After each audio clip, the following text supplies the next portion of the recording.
enthalpy, delta H, negative delta H, exothermic, positive delta H, endothermic. Lots of little subscripts. We've seen now reaction, RXN, which is for a chemical reaction.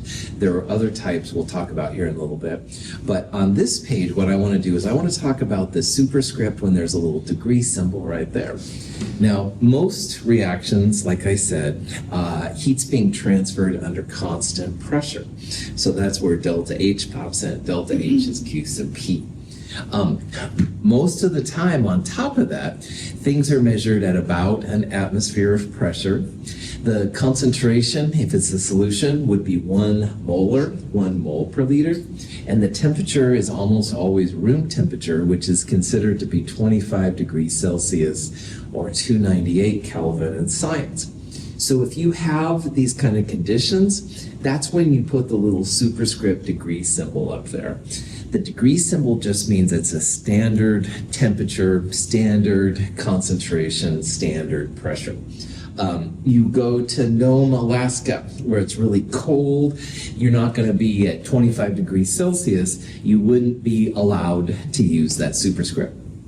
On the other hand, you do some of these recordings, say on, I don't know, Mars, not only is it cold, but it's probably a less than 1 atmosphere pressure. So that would be also things to disqualify you from using the superscript. So the superscript, this little degree symbol, just means it's standard. All right, it's what people would normally measure when you're dealing with things, and that'll be important. Now, this one's kind of cool down here too. If your species that you're dealing with is what's called a standard state, that's another thing that applies to this little 0 right here. Now, oxygen exists as O2, the gas, which is what we're all breathing right now. But you can also have O3 ozone, all right? And that's horrible, deadly, and stuff like that. You can have liquid oxygen. They use it as a fuel in rockets and stuff like that. Only the O2 as a gas would be the standard state, all right? Graphite is the standard state of carbon. So if you used, example, a diamond, that's not a standard state either. So you can see that this little superscript is a little bit picky, but most of the time what scientists record is recorded under these conditions, and it's no big deal. So knowing that 0, that little degree symbol is a standard condition, this group, which is called the NIST, consists of scientists that work in the basement of these big laboratories, and they measure all of what's called a standard molar enthalpy of formation. If you look in the background of this slide, there's a chemical with a number next to it, all right? Most of the chemical numbers are negative, but there are a couple of positive ones here too. These numbers here all reflect delta HF, standard molar enthalpy of formation values for these chemicals. And again, there's huge lists of them. And problem set 3 at the end, there's a table of these things, and they just go on and on and on. So, what is a standard molar enthalpy of formation value? Great question. A standard molar enthalpy of formation, first of all, it has delta H enthalpy. It's standard states, so the superscript little there is the degree symbol, and the subscript is an F. The F means it's a formation value. And if you see a formation, that means 2 things, all right? It means you're making 1 mole of the compound, so 1 mole of product, and all of the reactants are elements in their standard states. So here's an example of C2H4. If you wanted to write a delta HF equation for C2H4 as a gas, all right, 1 mole of product, you have to have a 1 right there, and the reactants are elements in their standard states. So carbon's natural state is graphite, like I said, pencil lead. It's a very common form of graphite. Hydrogen is a diatomic, and it's a gas. So the reactants in their standard states would be graphite, not diamond, not something like that. Hydrogen would be a gas. It wouldn't be liquid hydrogen or something like that. And then you just have to balance them out. So we would need 2 graphites and 2 H2s to make this C2H4 thing. And again, the value of it is this is a positive number. So the delta HF here, the standard condition enthalpy of formation, positive 52.3 kilojoules per mole. C2H4 is a compound called ethene or ethylene. And let's say that Tim and I wanted to make it. Well, this value says we're going to have to add energy. It's a positive endothermic value. We're going to have to add 52.3 kilojoules per mole of this being made, and we'll have to put in 2 graphites and 2 moles of H2 to make it happen. All right. Most of these numbers are exothermic, so you get energy out. I just happen to pick one of the positive ones. But what's important for you and I here, 1 mole of product, and all the reactants are elements in their standard states. mhchem.org/thermal is one way to find a table of these values. You'll also see one at the end of problem set number 3. Please don't use Google and things like that to find it because those values might be different, all right? And we're going to do some calculations based on these. We have to all start with the same numbers to get the same answer. Does that make sense? Cool. Questions? All right. Here's a question. What would be the standard molar enthalpy of formation equation, i.e. what's delta HF for potassium permanganate? Potassium permanganate is a really neat compound. It makes kind of a purple liquid when it's dissolved in water. I love it. It's kind of a purple solid. Anyway, to make the equation, 1 mole of product, KMnO4, and the reactants will be elements in their standard states. Well, oxygen's a diatomic, so we'll write O2. There's 4 oxygens, so we're going to need 2 O2s. K and Mn, if you look on the periodic table, they're both like black elements, so that means they're solids. K solid plus Mn solid plus 2O2, this is the heat of formation equation for KMnO4. And if you look this value up, it's minus 813.4 kilojoules. Woohoo! So making 1 mole of KMnO4 from the reactants, you're going to get out minus 813.4 kilojoules. Now, if you added liquid oxygen, molten liquid potassium, it's going to mess with these delta H values. This number won't apply if you start changing the states of things. There's no compounds, no mixtures. These are all elements. But this is a way to predict how much energy you're going to get out or how much energy you'll have to put in for these reactions if you're good. Question? Cool. This problem kind of breaks my heart a little bit, but it's okay. It says, what is the equation here? What would be the equation you need for the delta HF, enthalpy of formation, for gaseous methanol? So first of all, when you have a reaction, you have to have a gas next to it. Methanol can be a liquid, but we want a gas. And the punchline here is you have to have 1 mole of product, not 2, so E is out. And all of your reactants will be elements in their standard states. Well, CH4 is a compound. It's a mixture of carbon and hydrogen together. So this is a compound. This is not going to be a delta HF reaction. This could be a delta H of reaction, like we talked about before the break. You can have other kinds of delta H's, but it's not the delta H for formation reaction. This one, carbon monoxide, is a compound, mixture of carbon and oxygen. Water is a compound, mixture of hydrogen, oxygen. So D and C and A are all out because they have compounds. E is out because it has 2 moles of product. And the only one that follows it would be B, because we have 1 mole of product and all reactants are elements in their standard states.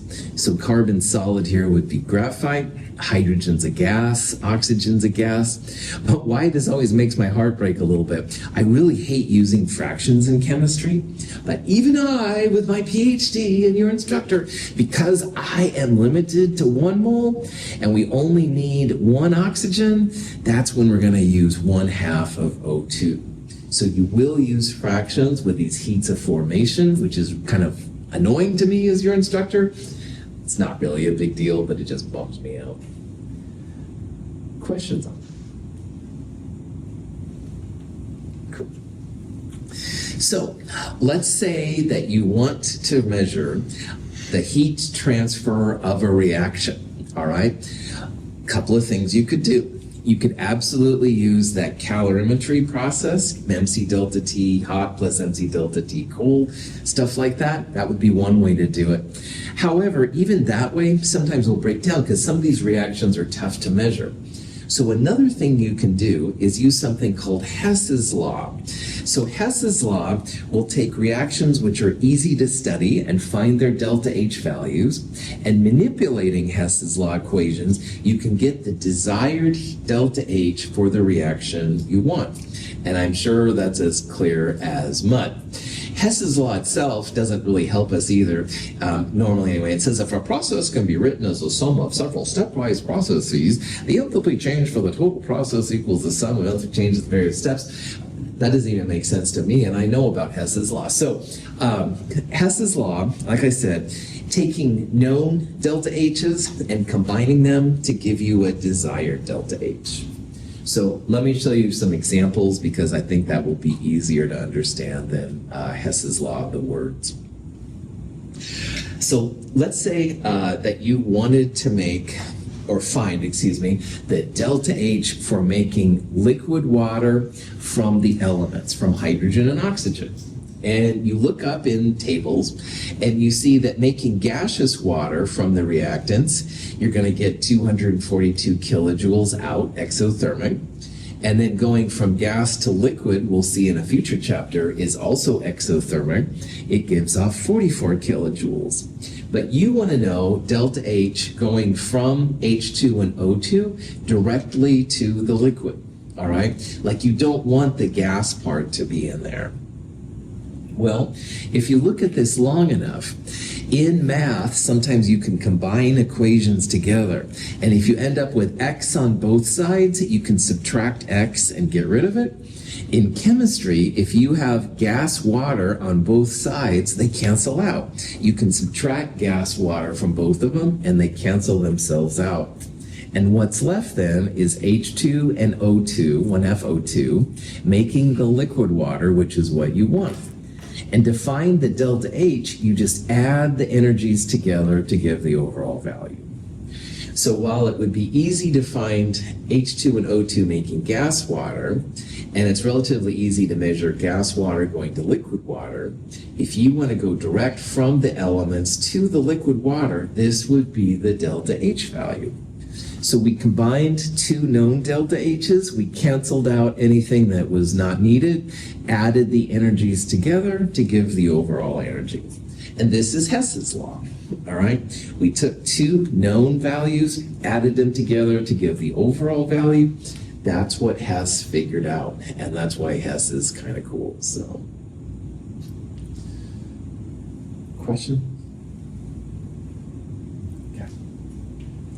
Here's another example, all right? Making ammonia, NH3, from hydrogen and nitrogen is an important equation, all right? In World War I, Germany was running out of ammonia because of the blockade. They figured out a way to do it directly from hydrogen and nitrogen. But anyway, let's say that we have these two values here. This is hydrogen and nitrogen making a compound called hydrazine, N2H4. We've got its delta H value, 95.4 kilojoules, endothermic. Here we've got hydrazine reacting further with hydrogen to make ammonia, which is what we want. This is an exothermic reaction. Well, we can use Hess's law on these two equations to give you this one.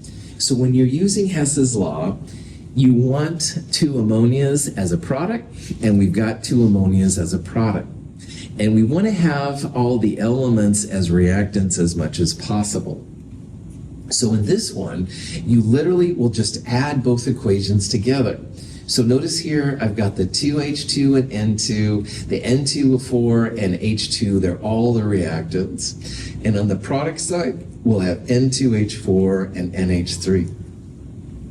And now you can see if anything can cancel. And you bet something can cancel because N2H4 is on both sides.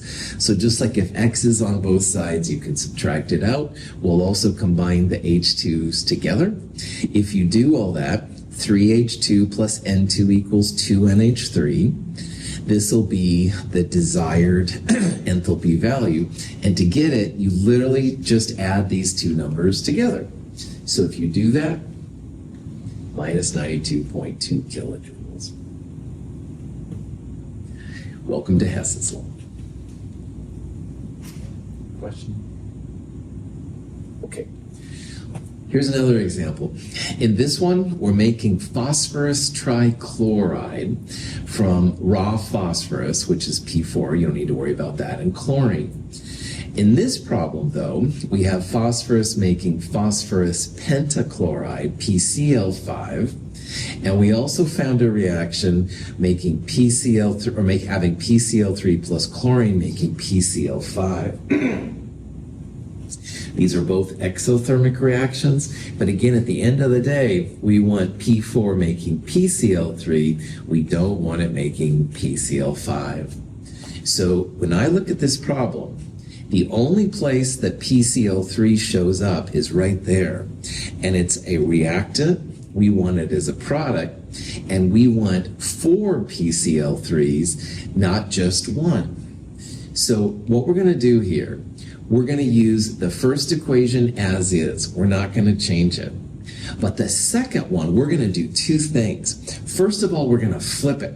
So PCl3 becomes a product, PCl5 becomes a reactant. Remember, if you flip something in thermal, what was exo becomes endo. So what was negative 123.8 becomes positive 123.8 when we flip it. But the other thing we're going to do is we need 4 PCl3s. We don't want just 1, we want 4. So we're going to multiply this whole equation by 4. Well, if it was positive 123.8 before, after we flipped it, and we want 4 times that amount, we're going to need 4 times that energy. So we're also going to multiply it by 4 to give you the 4 PCl3s that we want. So we're flipping it, we're changing the sign, minus goes positive, we're multiplying by 4, we're going to multiply the whole delta H by 4 that way. And if you do that, you can hopefully see what's happening. The PCl5s, the 4 PCl5s will cancel. We'll end up with 4 PCl3s, which is what we want. Notice we have 10 Cl2s on the reactant left side and 4 Cl2s on the product right side. 10 minus 4, when we go down to smallest terms, is going to give us 6. So all of this said and done, we're going to have P4 plus 6 Cl2 making 4 PCl3s, and the overall delta H minus 1774 plus 4 times 123.8, whatever that is, minus 1278.8 kilojoules. So in Hess's law, you can flip reactions. What was exo becomes endo, what was negative becomes positive, or vice versa. You can also multiply an equation through by some factor. Multiply it by 2, multiply delta H by 2. We multiplied the reaction by 4, so we multiplied delta H by 4. And then at the very end, you're going to be left with whatever desired reaction you want. Add the delta H's, good to go. Questions?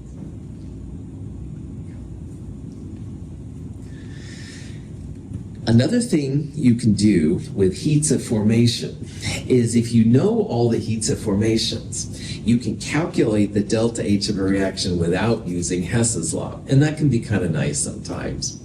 So this is a reaction we're going to use a lot in this section. If you know all the delta HFs, if you have that table of thermal values, The sum of all the delta H's that are products minus the sum of all the delta H's that are reactants will give you the overall delta H of the reaction. This is the summation sign in math. It means add up all of them. And because each delta HF is per mole, if you have 2 moles, you're going to have to multiply by 2. But in a nutshell, what this comes down to is it's the energy gained minus the energy spent, basically.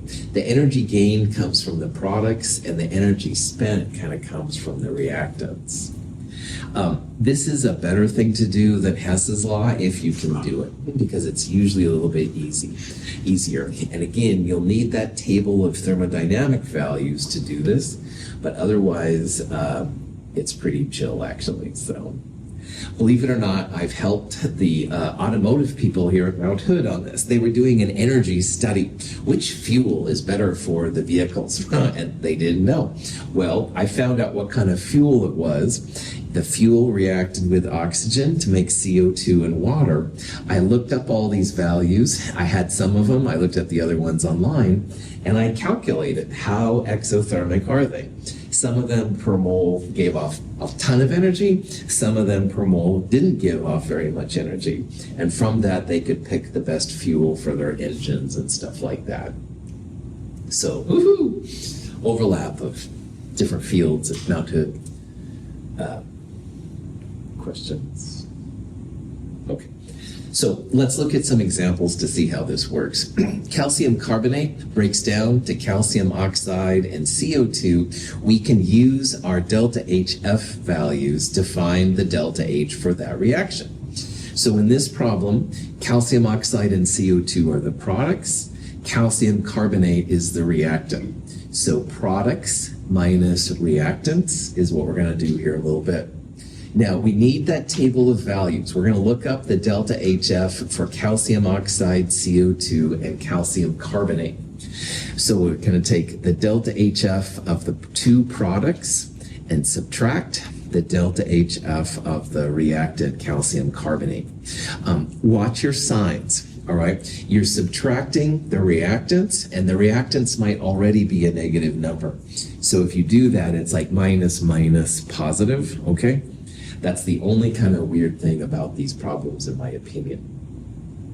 So if you look these values up using our table, you'll find that CaO is this number, CO2 is this number, and CaCO3 is minus 1206.2. So it's products minus reactants. These are 2 negative numbers. Negative, negative means make this number positive. It comes out to be positive 177.6 kilojoules. So this reaction, calcium carbonate, making these endothermic, all right? It's going to take energy to make that happen, which is kind of a cool thing. Questions? Okay. Here's a reaction. We're taking that methanol, CH3OH, reacting it in oxygen to make CO2 and water. What is its delta H of reaction? Well, again, products, these guys, minus reactants, these over here. If you look up these values, one thing that helps you is that the elements in their standard states, oxygen as a gas, carbon as graphite, sodium as a metal, etc., all the elements in their standard states have values equal to 0. So if you're like, I'm sick of doing this, all the elements you don't even have to look up because they're going to be equal to 0. If you look them up in this table, it says 0. But if you want to save yourself some time, all the elements have values of 0. So looking these values up in the table, we're going to take the CO2 and the 2 waters. That 2 right there means we need to multiply the delta HF by 2. Each of the delta H is per mole, and there's 2 of them, so that's why we're multiplying by 2. Those are the products. We'll subtract the reactants, 3/2 of O2, and whatever the delta H is for methanol. Again, you don't have to know these numbers, you just need to know how to look them up. So the CO2 is this number. This water is per mole, and we need 2 of them, so that's why we're multiplying this one by 2. That's the N value in that thing I had earlier. We'll subtract the oxygen, which again is 0. All the reactants elements in their standard states are 0. And the methanol CH3OH is that number right there. So throw them into your calculator. Negative 675.6 is the enthalpy. It's exothermic. Burning things is almost always a negative number. Cool. Any questions on that? Okay. This problem, basically the same thing. Find the delta H of the reaction. Delta H products minus delta H reactants. You could look them up in a table, but in this problem, you can see I gave you C2H4, I gave you C2H2, but I didn't give you H2. What is the value for delta H of H2, an element in its standard state? If you have to guess, what would it be if I didn't give it to you? Please say 0. I would give you things if you needed it. Okay, so if I'm not giving you a value, that means it's going to be 0. All the delta HFs are 0 for elements in their standard states. So in this one, you would just take C2H4 delta H minus this and this, but this H2 is 0. So subtracting those two, it comes out to be minus 174.2.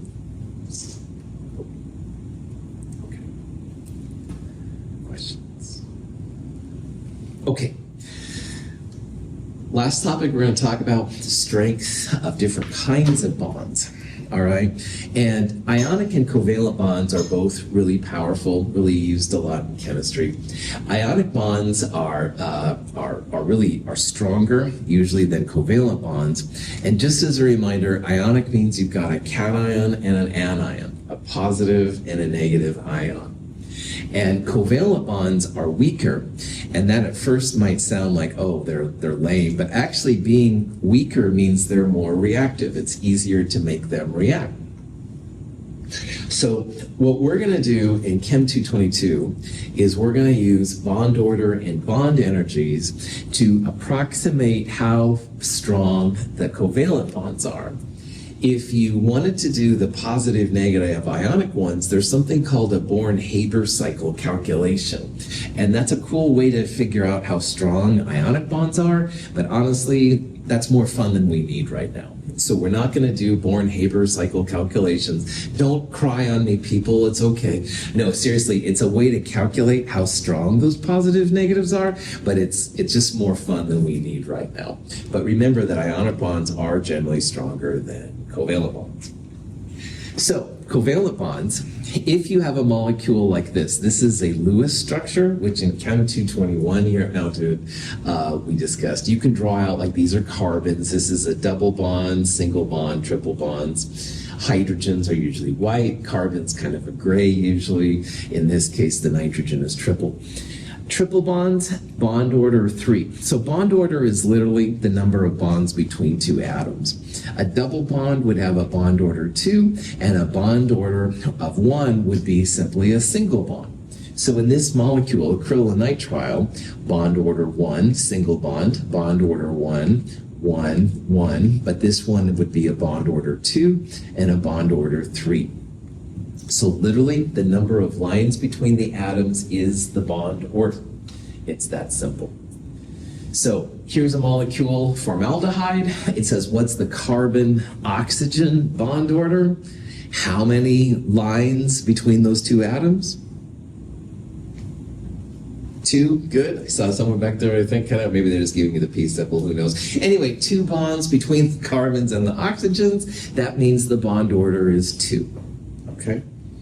Carbon-hydrogen would have a bond order of 1, as an example, all right? So it's literally the number of lines between the atoms. Now, why that's important is bond order directly proportional to the bond energy. So if you have 1 line, a bond order, it takes so much energy. But if you have 2 lines between them, it's going to take twice as much energy. So let's pretend here, I'm not going to do it, Tim, but I'm going to use you as an example. I say, hey, Tim, what's going on? I shake his hand, single bond, all right? But Finley goes, come on, move on. We got to finish this lecture, Russell. I'm exhausted here. Well, it's not going to be too hard to break us up if it's a single bond, because it's just a single thing. But maybe I haven't seen Tim in a long time.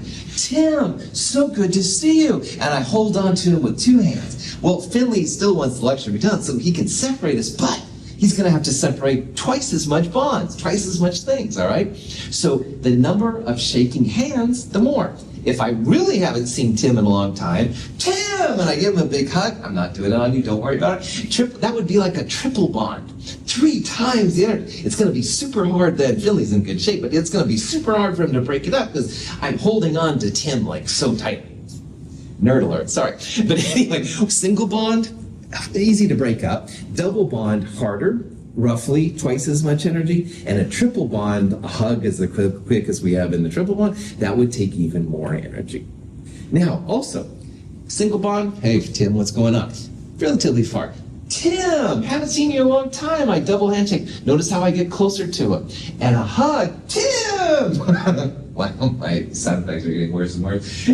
I'm getting even closer to him. So what this shows, also the length between us gets smaller as the bond order goes up. So here's the thing. Bond order goes up, bond energy goes up. More energy to break us apart. On the other hand, bond order goes up, bond length goes down. Tim, what's going on? Tim! I'm getting closer to him as that happens. Bond order goes up, bond energy goes up, energy to break us up. Bond order goes up, bond length goes down. I get closer to Tim. Thank you for being my model. Questions? This shows kind of how this works. A carbon-oxygen double bond, a lot more energy to break up, this is kilojoules, than a carbon-hydrogen single bond, all right? Roughly twice, not quite, but kind of twice as much energy. Now, it's harder to do the lengths because the atoms are different, but a carbon-oxygen single bond would be longer, carbon-oxygen double bond shorter, carbon-oxygen triple bond shorter yet. We'll use different bond lengths and stuff like that. We'll talk about that in a future lab more, but questions on that?